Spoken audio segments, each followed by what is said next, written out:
بسم الله والحمد لله والصلاة والسلام على رسول الله و على آله و اصحابه و من والاه. منی برادرگوهاران ملت عزیز و محترم بلوچ و مکران یا بلوچستان و هر کسی که این برنامه زنده بلوچی دیوان و چارگه. السلام علیکم و رحمت الله و برکاته.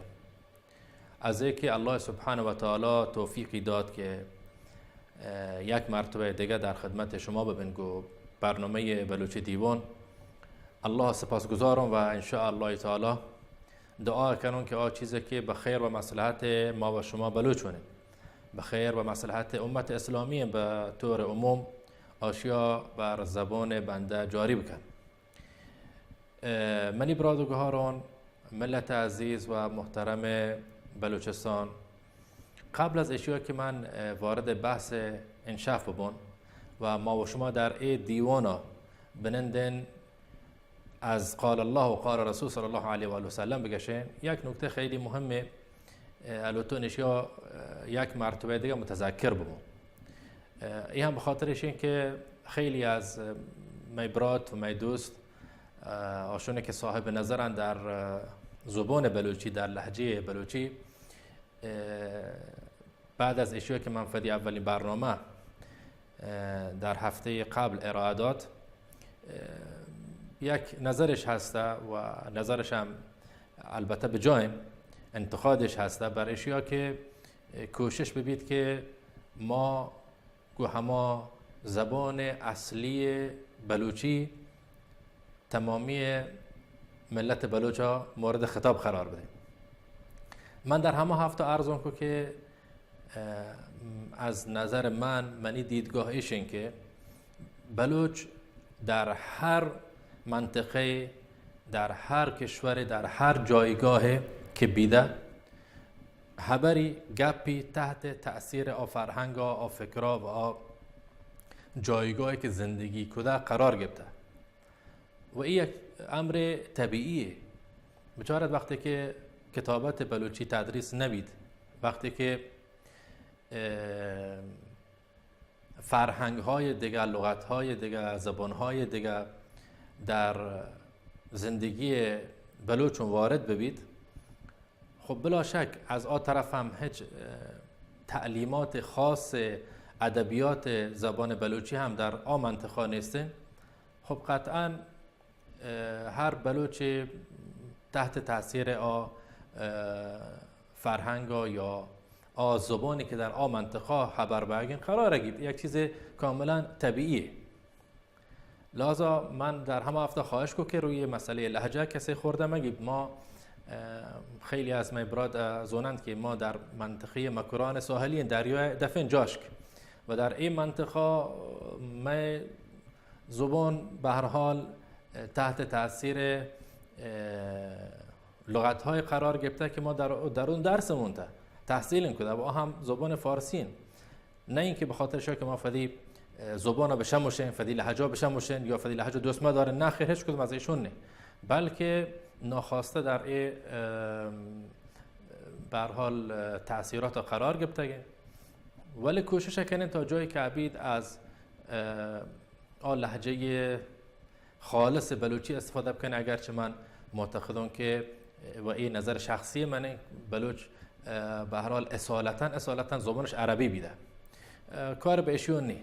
ما اتکگن که یک دعوت و یک رسالتی به فدی مردم برسونی گو همه زبانه که بلده. چون از من خیلی لوتدش که به زبان بلوچی برنامه ببید که مردم به سمت قرآن، به سمت سنت صحیح رسول الله صلی الله علیه و آله و سلم سوق بداد. من هم به این ندا لبه گشت و شاید خیلی از عوام بلوچ هستن که البته گفتی زبانا قال الله و قال رسول صلی الله علیه و آله و سلم یاد بگیرن. من این نیتم همیشه هدفش این که مطلب به شما برسید، هدفش این که رسالتی که الله سبحانه و تعالی ما را به آشیا مکلف کرده که آشیا بگشن، این رسالت مورد فهم شما ببید، به شما برسید و ان شاء الله تعالی که در اشیا کسی دچار مشکل مبید. و چون خیلی از می براد فارسی زبان هم از من خواهشش کو که این برنامه به زبان فارسی ببید، لحاظا من کوششم ایشن که با یک لهجه خبر بکنم، گپ بجنم که حتی برات و گهار فارسی زبانی که چه در افغانستان، چه در تاجیکستان و چه در ایران و چه در هر جای دنیا که برنامه چارگن تا حدود متوجه منی خبرم ببید. دعا بکند که الله سبحانه و تعالی ما را توفیق بداد به اشیاء که بتونن چیزی که مورد رضای الله سبحانه و تعالی و بر اساس سنت صحیح رسول الله صلی الله علیه و آله و سلم آشیاء خدمت شما بیانی بکن و این هدف اصلی. حالا برگردیم به اصل مطلب و به اصل موضوع انشاف. منی برادگارم، منی دوست و احبابم، ورنای جوانو و هر کسی که این برنامه چارگن بیاین گو هم دیگه یک سفری ارند به زندگی بعد از مرگ. بیاین اچارن که ما که از دنیا قراریم بریم چه اتفاقات، چه واقعه های در انتظار ما و چطور فدا با آروچ آماده بکنیم و آیا واقعا آخرت وجودی هستن یا نیستن. اشیا انشاءالله تعالی حقیقت مرگ چه، اشیا بر اساس قرآن و سنت صحیح رسول الله صلی الله علیه و آله و سلم و احادیث صحیحه که موجوده در دو سه جلسه خیلی مختصر مطرح کنیم. اما مقدمه منی خبر در رابطه با سفر یک نکته خیلی مهمه به نام ایمان به وجود آخرت. ایمان به وجود آخرت چه فایده به ما و شمایی هستند، چه فایده به من و شما رسونید. انسانی که اولا که باید بزنن ایمان به وجود آخرت یک رکن از ارکان ایمانه. هنچوش که نماز، روچک بگ، زکات دگ، حجه روگ، شهادتین که در رأس ایشون تمام رکن از ارکان اسلامن، هنچوش هم ایمان به وجود روچ آخرت هم رکن از ارکان ایمانه. یعنی یک مسلمان جایز نین که بگشید من الله قبولن ولی آخرتون قبول نین. در اشی ایمانا، در اشی عقیده خلل هستن، اشکال هستن. یک انسان فدی نماز واند، کار خیر کند، عمل صالح انجام داد ولی به وجود آخرت ایمان نیستنی، اشی عمل هم باطلند، نفع بهشی نداد. چون ما معتقدیم که انسان خلق بیده در این دنیا که نهایتی و سرانجامی کو ببید آخرت و در آخرت هم دو سرنوشت در ما انتظاره. یا انسان به سمت رحمت الله و بهشت الله هره، یا دیر از شما جانا انسان به سمت جهنم سوق پیدا کن و ما از الله سبحانه و تعالی علوتن که ما و شما جایگاه به اذن الله تعالی در بهشت و در جنت قرار بداد.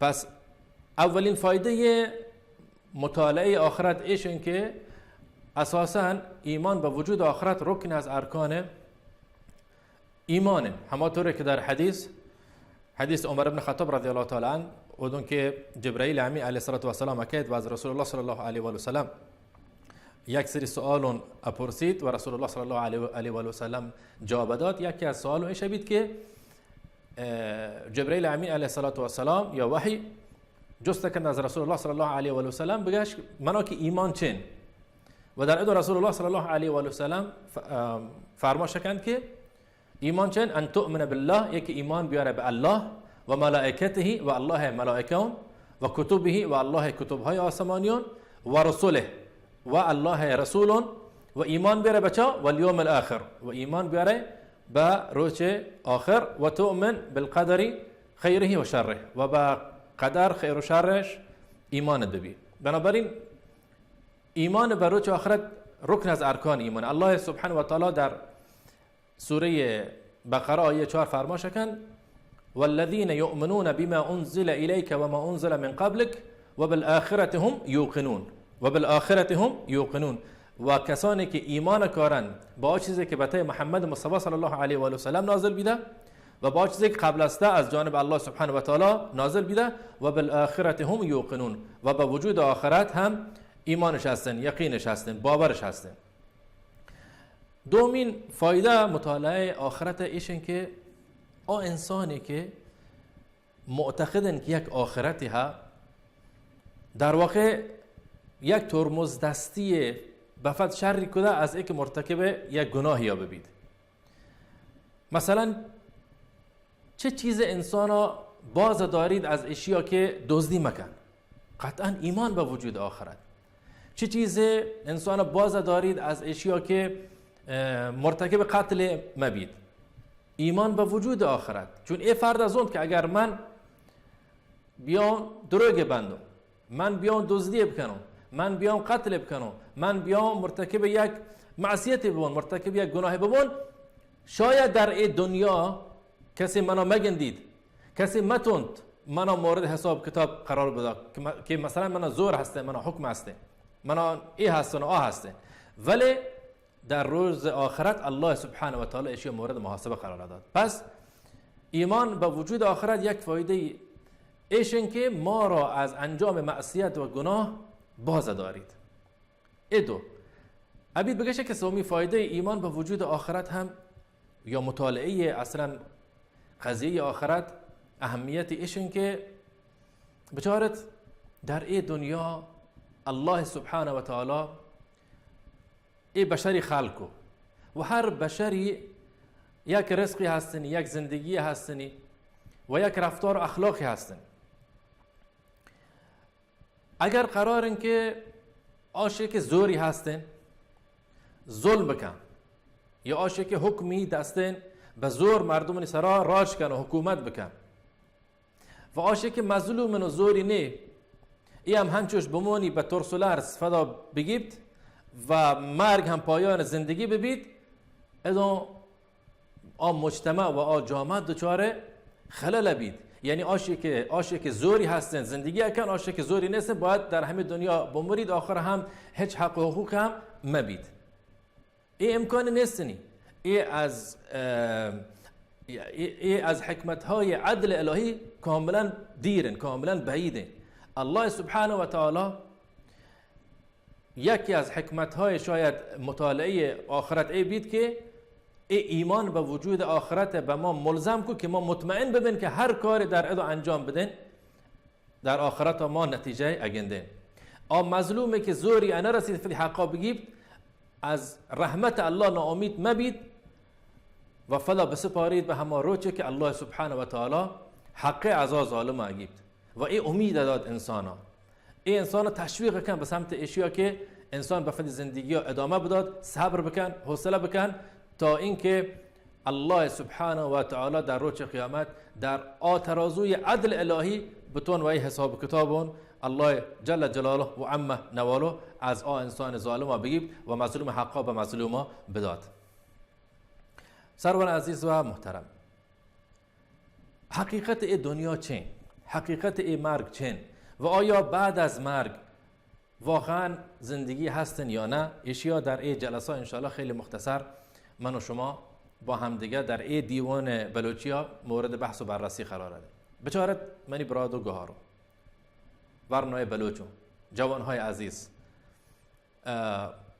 و حتی قبل از علاوه بر اشیا خطاب کنم به فدی برادو گهارونه که در فدی ملکنتون در جاش که محروم از خیلی از مسائل مرتبط با عقیده، مرتبط با دین و امیدوارم کل بلوچستان ان شاء الله تعالی آباد بید با قرآن و سنت صحیح رسول الله صلی الله علیه و آله و سلم.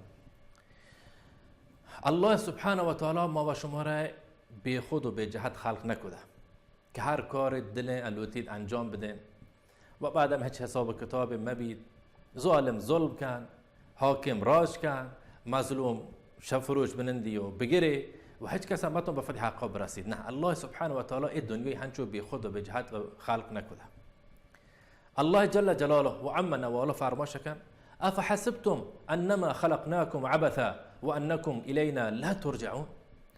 آیا شما فکر کده که ما شما را هنچو بی خود و بی جهت و بیهوده خلق کده و شما به سمت ما بر نگردید، ما شما را مورد محاسبه قرار ندین؟ الله سبحانه و تعالی ادو زنگ خطر جن به انسانون که شما فکر مکنید در این دنیا هر کاری به هر شکلی که دلو الوتید اتونت انجام بدید و بعد هیچ حساب کتاب نیستی. الله سبحانه و تعالی در جای دیگه فرماشه کن ایحسب الانسان ان یترک سدى. آیا انسان فکر کن که ما ایشی هنچو مرگ کنی؟ مروش ظلم کن، قتل کن، غارت کن، ایشیا بکش، آشیا زا بده، به ایشیا دروگا ببند، ایشی حقا ببر و آخر همش حساب کتاب نیست. نخیر. الله سبحانه و تعالی فرمایش کرد که ما شما را مرگ نکنیم. شما در یک روز روز آخرت حاضر بید و من الله سبحانه و تعالی شما را مورد محاسبه قرار دادم. ایحسب الانسان ان یترک سدى الم یکن نطفه من منی یمنی. تا انسان چه ده؟ تا انسانی که کبرتا و غرورتا که من راج و من حاکم و من ای هستن، من آ هستن، من قتل کردم، من دزدی کردم، من دروغه بندم، من زور هستن. تا مگر یک نطفه نه ده که الله سبحانه و تعالی ترى خلق و ترى رشد و ترى مزن کو. فجعل منه الزوجين الذكر والانثى. در آیات بعد فرمایش کن حتی از این نطفه نر و ماده الله سبحانه و تعالی جدا کو. الیس ذلک بقادر علی ان یحیی الموتى. این ذاتی که ترى از یک نطفه خلق کده، ترى رشد داده، ترى مزن کده، ایتی حدی شر کدگن تو ترى یک جسم کامل شر کد و علاوه بر اشیا از همه نطفه نر و مادگی هم جدا کو. آیا این نتون دو مرتبه شما را زنده بکن و مورد محاسبه قرار بداد؟ یعنی الله سبحانه و تعالی البته ما را بگشید که اگر شما فکر کنید که شما که مرتد دیگه دو مرتبه زنده نبید، بچارت به فدی چا خلقتا شما چه دید؟ من الله شما را چطور خلق کو؟ من الله که اتونون شما را از هیچی خلق بکنه، آیا نتون دو مرتبه شما را مورد محاسبه قرار بدون؟ فای الله سبحانه و تعالی می عقلون اکارید و مورد هشدار قرار داد که به عقل فد هم بچارت که من الله سبحانه و تعالی قادرم بر اشیا که دو مرتبه شما را زنده بکنم و شما را مورد محاسبه قرار بدم. چه مراقب ببید، مراقب فدی اعمالو ببید. هیچ کس نیستن در این عالم هستی ها که از مرگ ها نجات پیدا کن. خوب دقت کنید منی برادرگاه رو، منی دوست و احبابم، ورنای بلوچ و خاصتا ورنای بلوچ. بچارت ما در این دنیا چه که زندگی کنیم؟ 50 سال، 60 سال، 70 سال، 100 سال، 110 سال، 120 سال، آخر چه به؟ آخر مرگ سراغ ما اکید. وقتی که مرگ سراغ ما اکید ما تسلیمن، هیچ کاری انتون انجام بده، هیچ دکتری، هیچ ملای، هیچ فرد، هیچ رقیه خانه انتون که ما را از آن مرگی که الله سبحانه و تعالی به ما مقرر کرده نجات بده. وقتی مرگ کرد انسان تسلیم الله سبحانه و تعالی، هیچ کار نکن، هیچ کار نتون انجام بداد. انسان الله جل جلاله و عم نواله فرمایش کند کل نفس ذائقه الموت. هر نفسی که به این دنیا آد که یک روز چشنده مرگین، یعنی مرگ سراغ ایشیا کرد. هر جا هم که ببید، در هر قصری ها ببید، در هر لوگ یا ببید، فدا به هر چیز یا پلوسینید، این مرگ آخر سراغ یکید و انتون از این مرگ ها در برد. چه در دریا ببید، اگر مقرر بیده که ایشی روح در دریا قبض بید، در دریا مرگ سراغ یکید. اگر مقرر بیده که ایشی روح در آسمان قبض بید، در آسمان مرگ سراغ یکید. اگر مقرر بیده که در یک حادثه تصادفیه در یک سانحه ایشی روح گرگ بید، همود هم مرگی که الله سبحانه و تعالی یا اجلی که الله سبحانه و تعالی مقرر کرده همود سراغ ایشی یکید. کل نفس ذائقه الموت. وقتی که مرگ سراغ انسان کرد یعنی چه؟ یعنی آیا ما دیگه زندگی تمام بید؟ آیا بعد از اشیا هیچ زندگی نیستنی؟ نخیر. الله سبحانه و تعالی فرمایش کن و انما توفون اجورکم یوم القیامه. شما فکر مکنید که آخرت نی، قیامت نی. الله سبحانه و تعالی فرمایش کن که بعد از اینکه مرگ سراغ شما آد و شما از دنیا شدید، شما اجر پاداش و اجر و عملی که در دنیا شما انجام داده نتیجه کو در روز آخرت نصیب عبید. الله سبحانه و تعالی البته به ما اشاره بگشی که در دنیا مراقب فد ببید، مواظب ببید که یک مرگ در نهایت سراغ شما کرد و بعد از این مرگ شما به یک دنیای دیگر رید و در آن دنیا شما مورد محاسبه الله سبحانه و تعالی قرار گرفت و شما پاداش در آن روز دهگه بند. و انما توفون اجورکم یوم القیامه. اما برنده واقعی کین؟ برنده واقعی آیا آشن که در این دنیا بفا قصری شرکو؟ برنده واقعی آیا ایشن که در این دنیا بفا یک راجی شرکو، بفا یک حکمی شرکو؟ آشن که کبر و غرور بر آشیا مسلط بی و به مردم ظلمی کو که بله منون فلانی، منون ارباب، منون حاکم، منون فلان شخص که تمام ای مردم مطیع منن؟ نه خیر، ای برنده واقعی نه.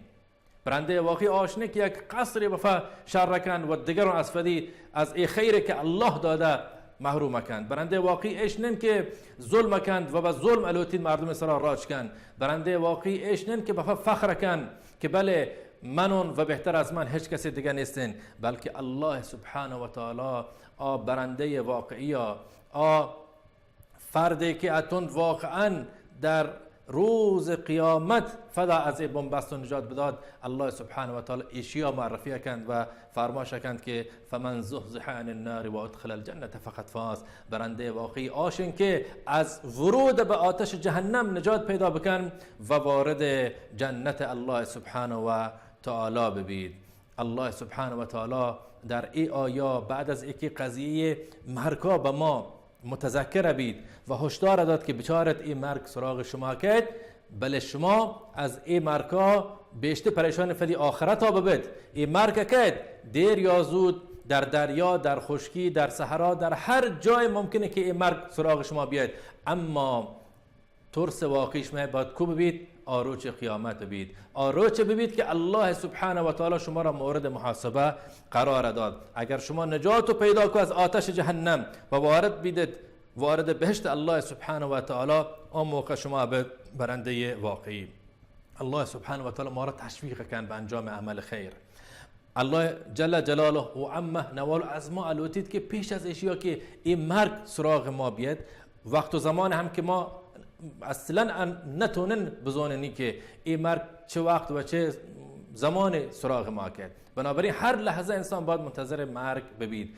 الله سبحانه و تعالی ما را تشویق کن به که پیش از اشیا که این مرگ که نه زمان نه مکان ما بلدن قرار سراغ ما بیاد، چه فدا آماده بکنن، هر روز فدا آماده بکنن، هر لحظه فدا آماده این مرگا بکنن. با چه؟ با انجام عمل صالح، با اطاعت از اوامر الله سبحانه و تعالی. یا ایها الذین آمنوا، ای کسانی که شما ایمان آورده، لا تلهکم اموالکم ولا اولادکم عن ذکر الله. متوجه ببید که شما مال، شما چوب، شما را از ذکر الله سبحانه و تعالی غافل مکن. و من یفعل ذلك فاولئک هم الخاسرون. هر کسی که ایشی مال ای فردی مشغول کد از ذکر الله، هر کسی که ایشی لوگ و زندگی و قصر و دارایی ایشی مشغول کد از ذکر و یاد الله، الله سبحانه و تعالی فرماش کند و من یفعل ذلك فاولئک هم الخاسرون. این انسان از جمله کسانی هستند که خسارتش کده، یعنی فدی آخرتش از بین برد، فدی بهشتش از بین برد. به این متاع دروچ دنیا فدی آخرتش بها کو، فدی جنتش بها کو. زندگی جاویدان، زندگی دائمی که الله سبحانه و تعالی بهشون در نظر گرفته، ایشش از دست داد. بچه به همین 50 سال دنیا، به همین 60 سال دنیا، به همین 70 سال دنیا.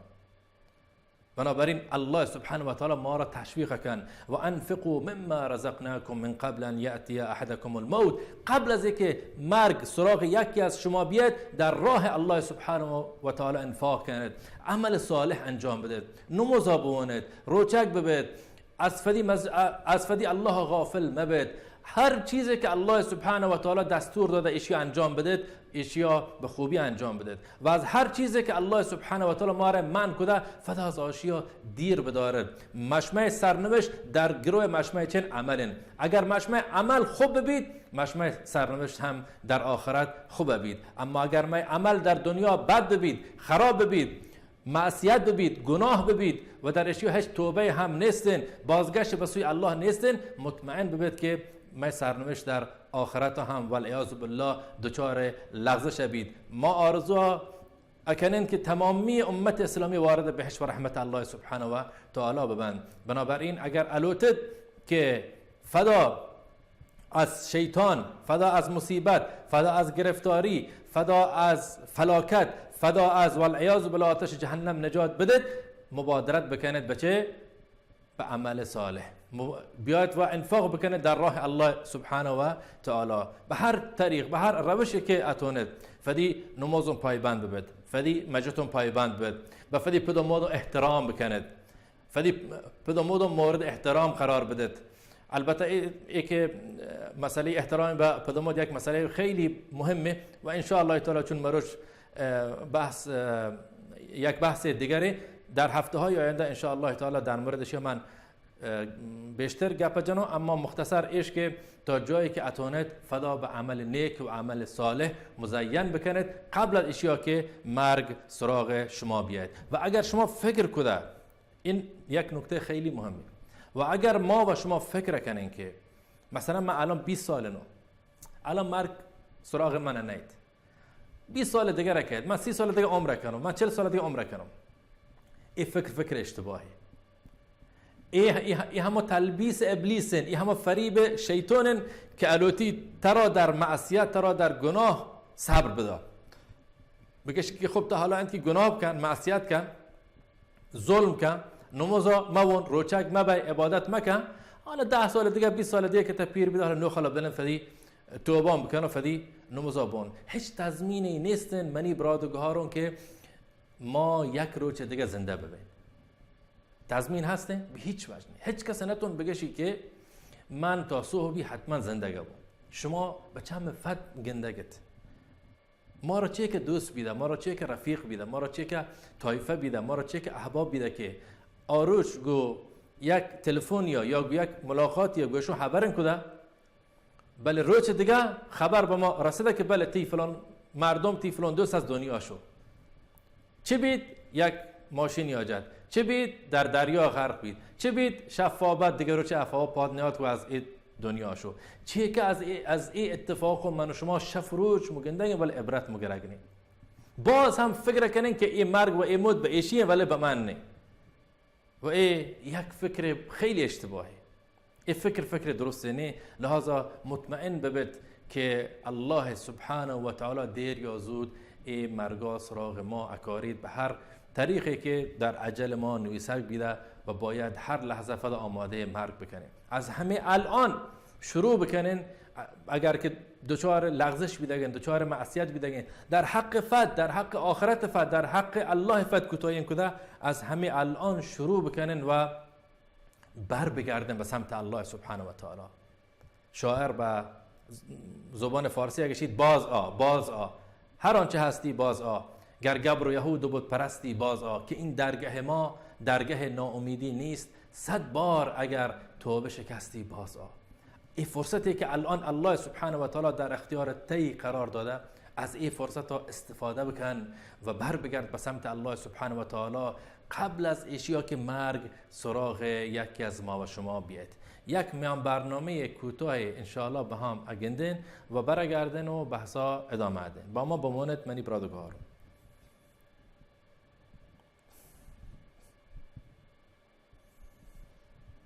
اسلام ساهگا غم رو تو غاربی، اسلام ساهگا غم رو تو غاربی، قرآن گلشنا پلانی عربی، قرآن گلشنا پلانی عربی، اسلام برکتا دنیا بہار بھی، اسلام برکتا دنیا بہار بھی، قرآن وانگا ہر دل قرار بھی، قرآن وانگا ہر دل قرار بھی، اسلام زندہ باد قرآن زندہ باد، اسلام زندہ باد قرآن زندہ باد، اسلام زندہ باد قرآن زندہ باد، اسلام زندہ باد قرآن زندہ باد، اسلام زندہ باد قرآن زندہ باد،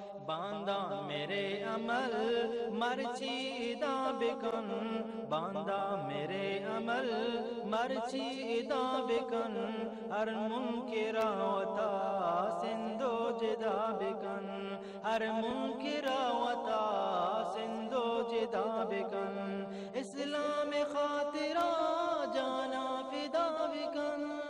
اسلام خاطرہ جانا فدا بکن قرآن بان مدام حق ادا بکن قرآن بان مدام حق ادا بکن اسلام زندہ باد قرآن زندہ باد اسلام زندہ باد قرآن زندہ باد اسلام زندہ باد قرآن زندہ باد بتما شرا ترا ہومان روشنی بتما شرا ترا ہومان روشنی تیرا نمائے بیت ایمان روشنی تیرا نمائے بیت ایمان روشنی قبرا کے بھی ترا ہومان روشنی قبرا کے بھی ترا ہومان روشنی تی ہم نشین بھی قرآن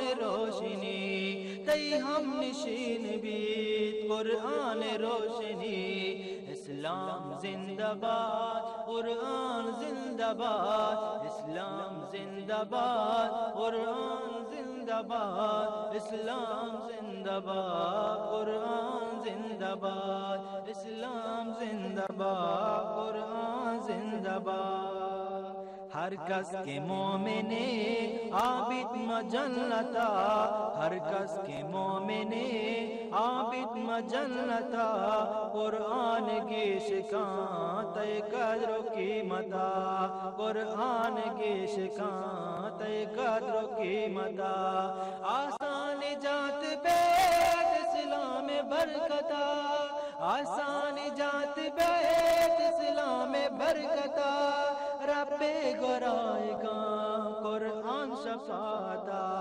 رب گرائے گا قرآن شفاتا اسلام زندہ باد قرآن زندہ باد اسلام زندہ باد قرآن زندہ باد اسلام زندہ باد قرآن زندہ باد اسلام زندہ باد قرآن زندہ باد زندے دوئے شفا مفتا مدے حدر زندے دوئے شفا مفتا مدے حدر حرفی تو یاد بگر مفتا مرو متر حرفی تو یاد بگر مفتا مرو متر اسلام ساہگا عمرہ بقلب سر اسلام ساہگا عمرہ بقلب سر قرآن بان مدام ہر شام و ہر سحر قرآن بان مدام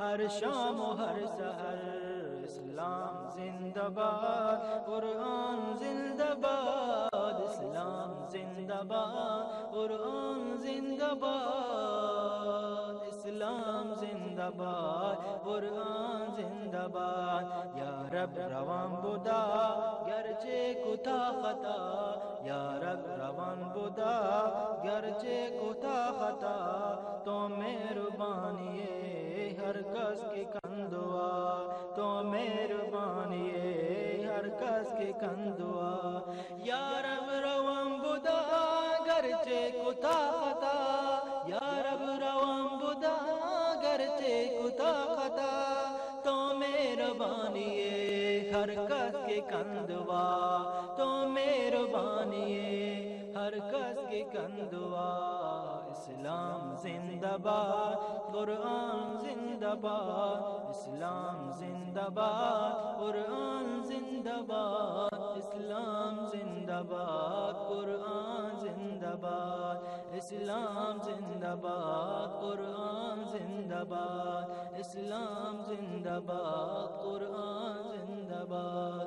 قرآن زندہ باد قرآن زندہ باد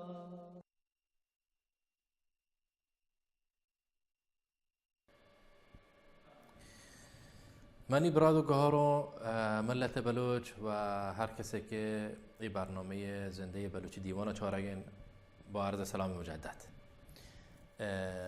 دوست احباب خیلی زیاد پیام دادن به من و من هم از اینکه این برنامه گندگان چهارگین تی به نوبه فد سپاسگزارم از الله سبحانه و تعالی علیتون که از ما و شما قبول بکن. هدف ایشن که خدمت بکنه به فدی دینان، به فدی امتا، به فدی ملتا، به فدی مردم و طایفان. اگر کسی ها جستی هستن یا نظری هستن یاتون گو شماره واتساپ که الان زیر نویس بیده پیام بداد یا حتی تماس بگیرید. همچنین شماره تماس لندن هم من دوستان از اتاق فرمان ایرش کده و اتونت هم با گواه شماره تماس بگیرید و فدی به هر حال نظر و انتقاد و سوال هم مطرح کنید و آن چیزی که از دست و برکت ما در خدمت شما هستیم. بحثا با هم دیگه ادامه ده. همچون که خدمت شما ارزون کود گشتون که این مرگ سراغ انسان نکید و هیچ راه فرار هم نیستنی. انسان به وقت مرگ تسلیمه، هیچ راه مفر یا نتون بفت پیدا بکن. هیچ شیخ، هیچ دکتر، هیچ عالم، هیچ حاکم، هیچ چیز انتون انسانا از مرگا از اجری که الله سبحانه و تعالی بهش مقرر کرده بدارید.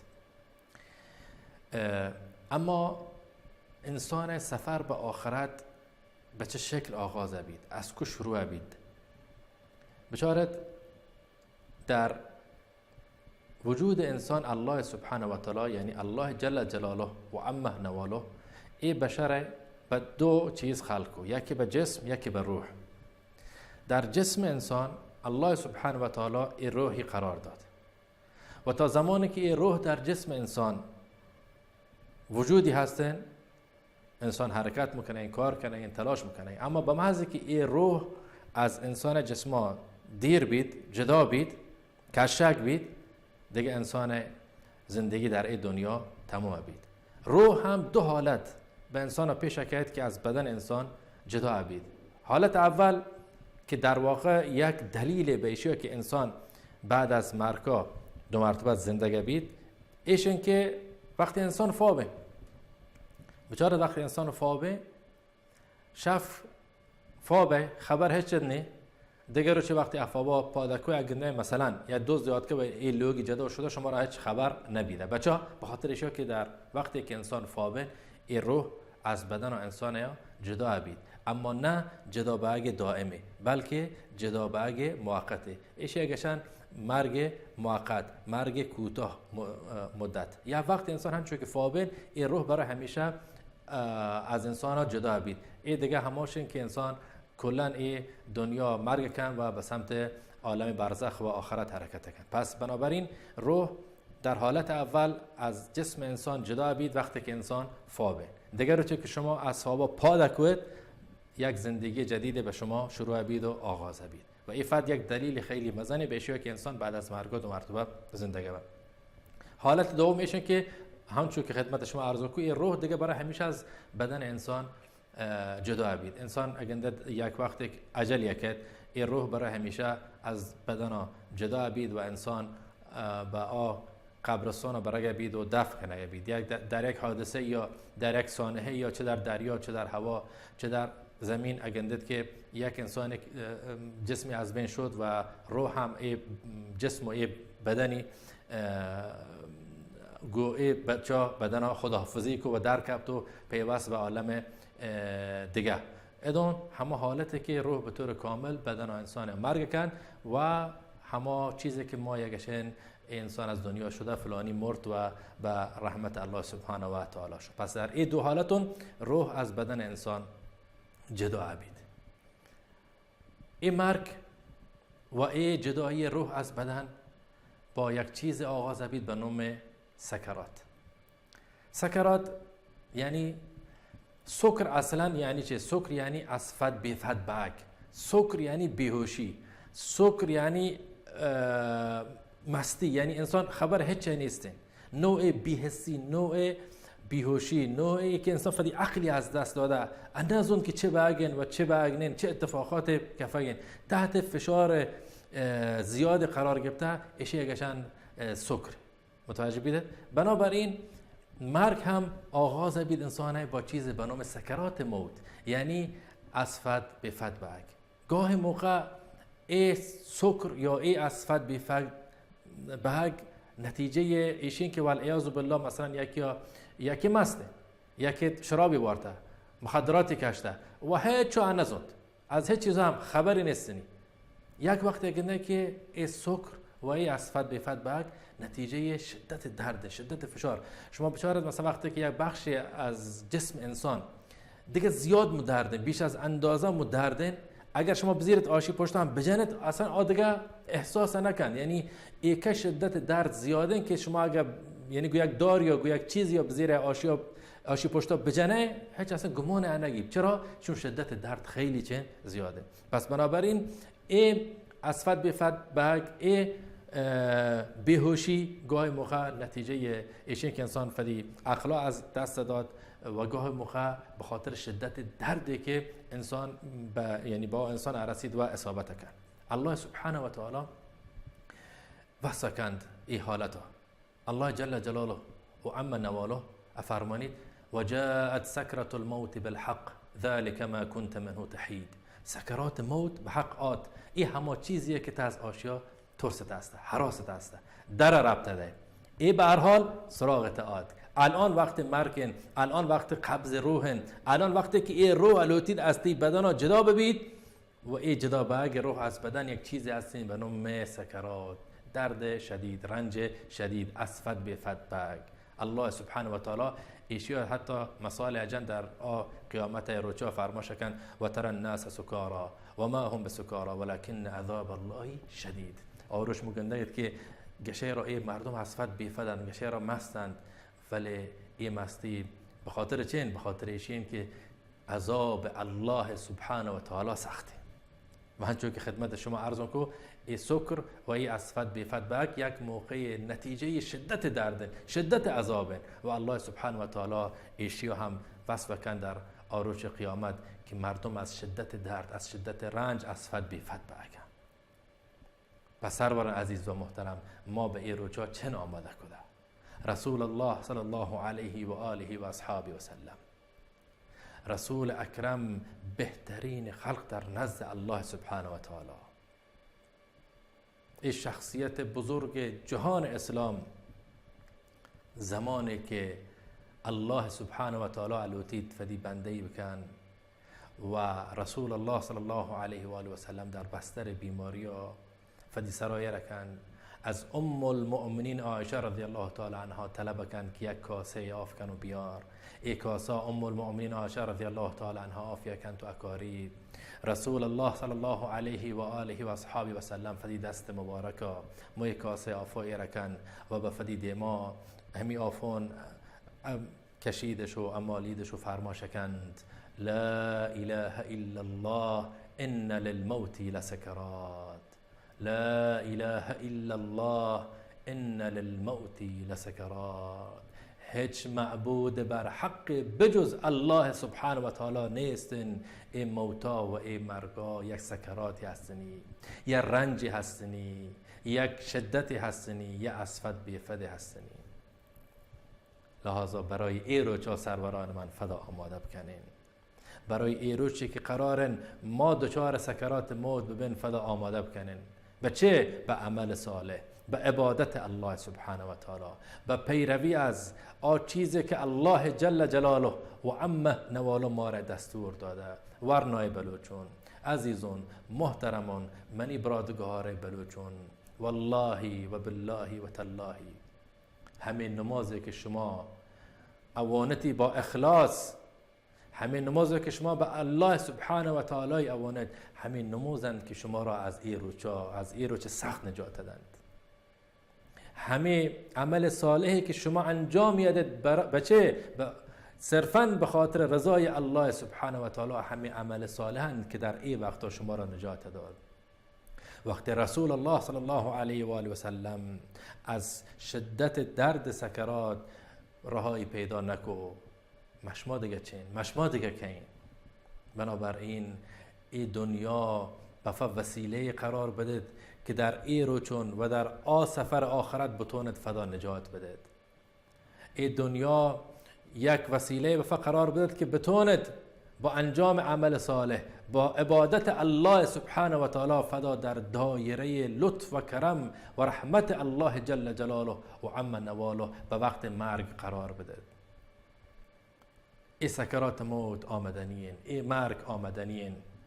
ای دنیا زوال بید، ای دنیا از بین رفت، هیچ چیز نمانید مگر ذات الله سبحانه و تعالی.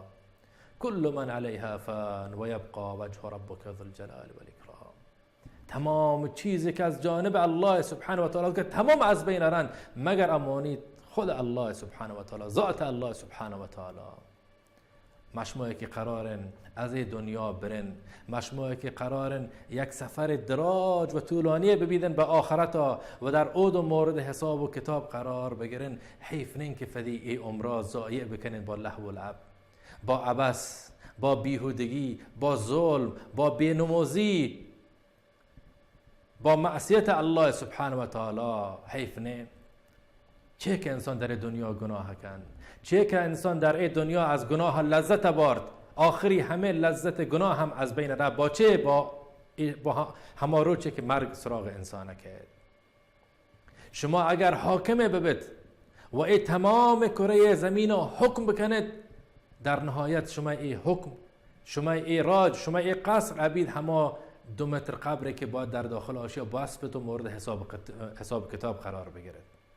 شما اگر مروج زورت هستن، قدرتت هستن، اتونه ظلم بکنه، اتونه وفا یک راج شر بکنه و فکیرونی سرا بیای 1100 مصیبت و بلا بیاره، مطمئن ببای که ای تی راجی و ای تی زور و ای تی بازو و ای تی ورنایی هم یک روچ تمام بید و در نزد الله سبحانه و تعالی حاضر به مورد محاسبه قرار گیره. آروچ دیگه 10 سال و 20 سال و 30 سال و 40 سال و 50 سال نین. آروچ الله فضل که هر روچی چی که حساب بید. آروچ سرنوشت انسان به سمت یا بهشتن یا به جهنم، دیگه سرنوشت سوم دیگه نیستنی. عمر بن خطاب رضی الله تعالی عنه نصیحت کن ما را، فرماش کند حاسبوا انفسکم قبل ان تحاسبوا. پیش از اشیا که شما مورد حساب و کتاب قرار بگیرید، برید فتفدی حساب و کتاب رو انجام بدید، چون که مرو شما را اختیار ها. مرو در این دنیا الله سبحانه و تعالی شما را اختیار داده که از بین خیر و شر کدومیا انتخاب کنه، از بین نماز و بین نمازی کدومیا انتخاب کنه، کدومیا بزیره، از بین عمل صالح و عمل بد کدومیا پسند بکنه. مرو ترا اختیارت هستن، چه مروش که ترا الله سبحانه و تعالی ترا اختیار داده فدا مورد محاسبه قرار بده پیش از اشیا که مرگ سراغ طبیعت و تا مورد محاسبه قرار بگیره. وزنوا انفسکم قبل ان توزنوا. فدی عملون همین که وزنش بکنید، همین که فرصت هستن، همین که شما را حق انتخاب هستن، بزیرت وزنش بکنید پیش از اشیا که در روز قیامت شما عمل وزن کنک ببن. بچا به خاطر اشیا که مروج اليوم عمل بلا حساب، مرو عمل بدون حساب. تا مرو هر چی که دلت الوتید انجام بده و شاید هم که هیچ کس هم مبید که از حساب کتاب بگی. ولی آروج روز قیامت چین حساب بدون عمل، دیگه تی عمل منقطع بیده، فقط و فقط تشه ارای سراغ فدی حسابون باید اون حساب پس بده و حساب پس دک در روز قیامت خیلی سختن. این بحثا من به همون تمامی کنون، بحث سکرات موت و ای که انسان سفر به آخرت گو پدیده به نام سکرات موت آغاز بید و بعد ان شاء الله تعالی ای حالت سکرات موت و ای که بعد از یک انسان روح قبض بید انسان به کوارا چه اتفاقات باشی پیش کرد و در قبر انسان چطور زندگی کن، ایشون ان شاء الله تعالی بر اساس احادیث صحیحی که از رسول الله صلی الله علیه و سلم ثابت بیده من در هفته آینده خدمت شما توضیح شدم. من یک توصیه هستم به تمامی بلوچ زبانون به طور عموم و خاصتا بلوچ هایی که در مکران ساحلیان و در جاشکن. من خواهش کنم از تمامی مسلمان های بلوچ ای که خاصتا ورنای جوانون که به مسئله دین فت خوب برسن بشارت ما اشکو نگین که متاسفانه می جوان این نسل جدیده که مدن اصلا از نماز غافلن، از احترام به پدر مادر غافلن، از آخرت غافلن و حتی والعیاذ بالله خیلی هستن که گرایش پیدا کردن بلادینی به بدینی. تمام این فقط و فقط مصیبت و مشکلی چین ایشن که ما نه از روی تعقل، ما نه از روی دلیل، بلکه ما از روی هوا و هوس معصیتونی رندا کبتگن بچارت دین مبین اسلام دین دلیل و دین برهانن دین روشنی مطمئن ببت هر چیزی که الله سبحانه و تعالی امری کده که ما ایشو انجام بدن خیر و مصلحتی به ما فد برگردید و به ایشیا مطمئن ببید که هم دلیل عقلی هستن و هم دلیل نقلی هستن. دهری مثلا آتکن و ادعاش کو که در آتکن گو یک شخصی آت گو رسول الله صلی الله علیه و آله و سلم اجازه بده من کسا به شما بگشون و بحثا تمام کنو. شخصی آت در نظر رسول الله صلی الله علیه و آله و سلم یک استخوان یک تک حدی که یک زمان یک شخصی از دنیا شدگه ای تک حدی زور تو آورد و چو پدری کو رسول الله صلی الله علیه و آله و سلم دیما و ادعای کو که کی حداد و مرتبه زنده کن بعد اشیا که چو پدر بید چو از بی ربط. الله سبحانه و تعالی اشیا در سوره یاسین ذکر فرمایید به رسول الله صلی الله علیه و آله و سلم به این شکل که این شخص وقتی که کرد الله سبحانه و تعالی فرمایش کن قال من یحیی العظام وهی رمیم. آت در نظر رسول الله صلی الله علیه و آله و سلم ادعای کو که بابا این حدی که از بین شده و چو پوه کن و پودر بای که دیگه دو مرتبه اشیا زنده کن. این به حالت تمسخر ای گپ ایجاد به رسول الله صلی الله علیه و آله و سلم و الله سبحانه و تعالی به رسول الله صلی الله علیه و آله و سلم فرمایش که اشیا بگه قل یحییها الذی انشأها اول مره. اشیا بگش همه کسی که اولی مرتبه همی حدی که تا زورت تو پودرت کو شری کده همتون دو مرتبه اشیا شر بکن. ای در نزد الله سبحانه و تعالی چیز عجیبه نه. بچارت منطق قرآنی ها در جواب یک فردی که به آخرت اصلا اعتقادی نه به زندگی بعد از مرگ اعتقادی نه. بنابراین شما منی ورنای جوان شما نسل مروچ بلوچ اگر فکر کنه که ای معصیتت و ای بینموزیت و ای لادینیت ای یک دلیل منطقیت هستن ای یک حجتی خب بیاین با هم دیگه بننده و بگشن که من نماز نوانم به ای دلیل به ای دلیل به ای دلیل و بچاره که اسلام در ای رابطه چه جوابی هستن. اما اگر شما از روی هوا و هوس فدی دینا فدی ایمان فدی عقیده از من برد بدون هیچ دلیل فدی نمازا مرگ بکنند فدی عبادات مرگ بکنند که والعیاذ بالله نیستند و برد دیانت های قبول بکنند که تمام معصیت و گناه و فسادن بدون دلیل ای شرط انصاف نه. لذا ما در درجه اول توصیه کنیم که شما ورنای بلوچ به نظر شخصی من شمایی که مروچ فدی نمازت مرگ کده فدی عبادتت مرگ کده و سراغ معصیت الله شده گه به نظر من شما به حقیقت اسلام اگه دستت پیدا نکده تا اگه حقیقت اسلام نزونه اگر تا حقیقت اسلام بزونه از همین نمازی که قرار بونی لذت بره تا اگه حقیقت اسلام بزونه حقیقت دینا بزونه حقیقت سنت صحیح رسول الله صلی الله علیه و آله و سلم بزونه باور بکن یک ثانیه حاضر نبه که فدی الله مرگ بکنه. مروش در غرب مروش در اروپا مروش در کشورهایی که کافرند باور بکنید هزاران نفر با همه قرآن با همه احادیث رسول الله صلی الله علیه و آله و سلم با همه سنتی که از رسول الله صلی الله علیه و آله و سلم ثابتن با مطالعه ایشون مدنن و مسلمون باگن آب بی حجاب مدنن و فدا محجبه کنگن آ شخصی که نمازا انوند الله نزونتا آشیا بیابچار کند که 5 وقت مجد فدی و مرگ نکن با علم و با دانش آدکن سراغ اسلام و انکی مسلمانند و فدی 24 ساعت در طاعت الله سبحانه و تعالی به سر برگن. اما ما ورنای جوان بلوچ فکر کنن که افتخار در ایشین که من فدا آراسته بکنم به افکار غرب به افکار غیر اسلامی و ای افتخار والله که افتخار نین. اگر فکر کنن که ای افتخار گشتون ای دیر از شما جوان ای جهل آفردن به دین مبین اسلام. لحاظا خواهش و استدعا منی ایشن از شما که بیاید اسلام مطالعه بکنید بلی شما مسلمانید بلی شما مسلمان زادید خب اما بیاید قرآن مورد مطالعه قرار بدید سنت صحیح رسول الله صلی الله علیه و آله و سلم بوند. بچاره چه که اعجاز علمی چه که اعجاز در قرآن چه که اعجاز اصلا کل قرآن یک معجزه الهیه که بر محمد مصطفی صلی الله علیه و آله و سلم نازل بیده. بیاد بچارت که در سنت صحیح رسول الله صلی الله علیه و آله و سلم چه که اعجاز وجودی هستند. شما حتی از طریق عقل بیاید و اسلام خوب مورد مطالعه قرار بدید تا وقتا پی ببرد که شما بر حقت. اما ایشی که بدون دلیل بدون حجت فدا از الله غافل بکنید، فدا از فطرت پاک غافل بکنید، والله شما بزرگترین نعمت فدی از دست داده.